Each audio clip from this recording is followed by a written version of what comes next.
Ngayon ibabahagi ko na ang tatlong mahalaga na kailangan mo sa pagkuha mo ng Cartesijur. Number 1, Formasyon Civic. Ang Formasyon Civic ay isang seminar na nagpapahiwatig at nagpapakita kung ano ang history ng France at kung ano ang mga benepisyo pag dito ka tumira, at malalaman mo rin kung ano ang mga bawal. Malalaman mo rin dito kung gaano karami ang barangay na nakapaloob dito sa France.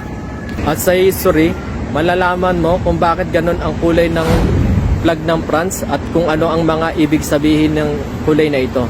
Isa din sa halimbawa kung bakit manok ang simbolo nila at kung bakit babae ang naging bayani nila.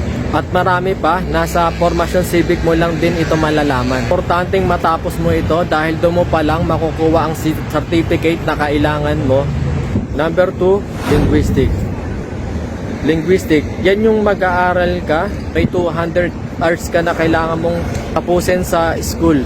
Kailangan mong matuto dahil pag hindi ka nakapasa at natapos na yung oras mo, ay maaari pa itong dagdagan. At kung makapasa ka sa exam at na kahit hindi pa natapos yung oras na binigay sa'yo, kada 100 oras, magkakaroon ng exam. At pag naipasa mo ito, maaari mo nang makuha ang certificate mo ng A1. Kung hindi, kailangan mong tapusin ang oras ng binigay sa'yo na kailangan mo ding itong ipasa. 3, Recipe. Ito muna ang binibigay pansamantala habang wala pa ang Cartesijur mo. Nakukunin sa prefecture kung saan barangay ka nakatira.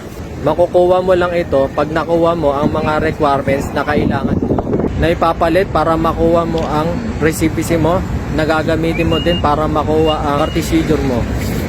Bakit ko nga pa sinasabi ito?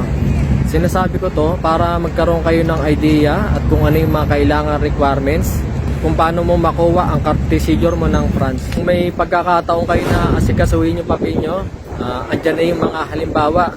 At ang pinaka-importante sa lahat ay mag-aral tayong magsalita at magsulat at kung paano pumasa. Para sa atin din ito kung sakali, para hindi tayo mahirapan makipag-communicate sa iba.